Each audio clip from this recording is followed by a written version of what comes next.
कि कफन बांध कर जो निकल जाता है उसको कोई परास्त नहीं कर सकता। हमेशा कफन बांध कर ही विजयी सिन्हा चलता है। इसलिए मुझे कोई चिंता नहीं कि मैं जब पहला चुनाव लड़ा तो माफियाओं से ही, अपराधियों से ही लड़ा।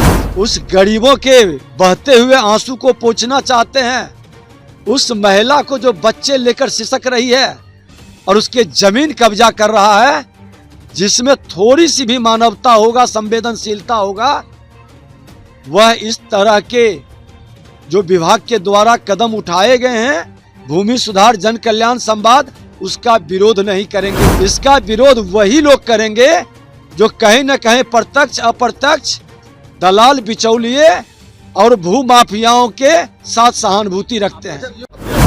कार्यक्रम में भी आ रहे हैं और विभाग काम कर रहा है, पूरे बिहार में इसकी चर्चा हो रही है। जो क्या जनसुनवाई संदेश कर रहा है, रहेगा सर? आगे भी जारी रहेगा। मैं एक चीज बता दूं कि मैं जब पहला चुनाव लड़ा तो माफियाओं से ही, अपराधियों से ही लड़ा। और राजनीति की श्रद्धेय अटल जी के उस वाणी को हमेशा याद रखते हैं कि कफन बांध कर जो निकल जाता है उसको कोई परास्त नहीं कर सकता। हमेशा कफन बांध कर ही विजयी सिन्हा चलता है। इसलिए मुझे कोई चिंता नहीं। बिहार के मुख्यमंत्री नीतीश कुमार जी, देश के प्रधानमंत्री नरेंद्र मोदी जी के विश्वास पर खरा उतरे। जो दायित्व उन्होंने दिया है उसको ईमानदारी से निर्वहन करें, यही मेरा संकल्प है। जनता के हित में जो सही रहेगा, कानून और नियम के साथ, उससे पीछे नहीं हटेंगे। कितने लोग जो है, कितने जो सीईओ हैं आपकी कार्रवाई से बौखलाहट में है, कितने लोग धरना दे रहे हैं? कुछ आवेदन भी किया कि उन्होंने आपसे, मतलब सारे सीईओ जो है, देखिए, मैं समझता हूं कि जो बिहार में बदलाव चाहते हैं, उस गरीबों के बहते हुए आंसू को पोंछना चाहते हैं, उस महिला को जो बच्चे लेकर सिसक रही है और उसके जमीन कब्जा कर रहा है, जिसमें थोड़ी सी भी मानवता होगा, संवेदनशीलता होगा, वह इस तरह के जो विभाग के द्वारा कदम उठाए गए हैं, भूमि सुधार जन कल्याण संवाद, उसका विरोध नहीं करेंगे। इसका विरोध वही लोग करेंगे जो कहीं न कहीं प्रत्यक्ष अप्रत्यक्ष दलाल, बिचौलिए और भू माफियाओं के साथ सहानुभूति रखते हैं। ये पुण्यतिथि है। इधर भी हम दे दें। देखिए, आज बापू की पुण्यतिथि, ये बड़ा संदेश देता है पूरे माँ भारती के संतानों को कि तुष्टीकरण नहीं, संतुष्टीकरण इस राष्ट्र के लिए आवश्यक है। और देश के माननीय प्रधानमंत्री नरेंद्र मोदी जी, बिहार के मुख्यमंत्री नीतीश कुमार जी, बापू के संदेश को पूरी तरह से अपने जीवन में उतार रहे हैं और इनका जाति विहीन समाज बनाने का, 21वीं सदी के राष्ट्र के संकल्प को साकार करने का, आज सबका साथ सबका विकास, न्याय के साथ विकास के भाव को लेकर हम लोग आगे बढ़ रहे हैं।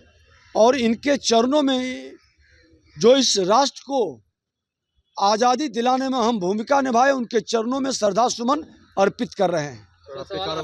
गलत करेंगे उनका प्रमाण मिला। आपने देखा कि एक व्यक्ति पर नहीं, कई व्यक्ति ने आके शिकायत किया। उन्होंने अपना मोबाइल पर चैटिंग दिखाया, ऑडियो सुनाया।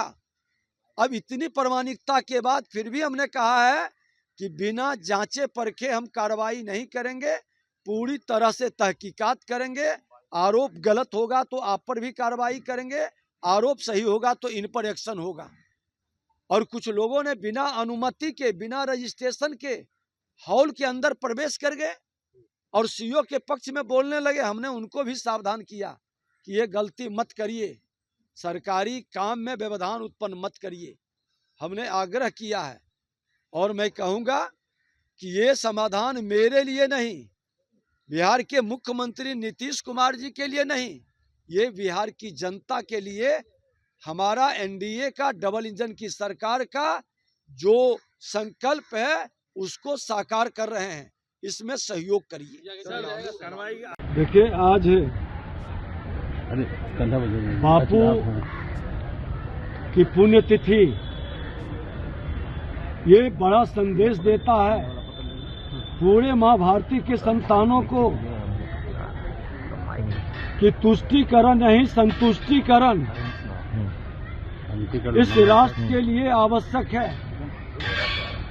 और देश के माननीय प्रधानमंत्री नरेंद्र मोदी जी, बिहार के मुख्यमंत्री नीतीश कुमार जी बापू के संदेश को पूरी तरह से अपने जीवन में उतार रहे हैं और इनका जाति विहीन समाज बनाने का 21वीं सदी के राष्ट्र के संकल्प को साकार करने का आज सबका साथ सबका विकास, न्याय के साथ विकास के भाव को लेकर हम लोग आगे बढ़ रहे हैं और इनके चरणों में जो इस राष्ट्र को आजादी दिलाने में हम भूमिका निभाए, उनके चरणों में श्रद्धा सुमन अर्पित कर रहे हैं।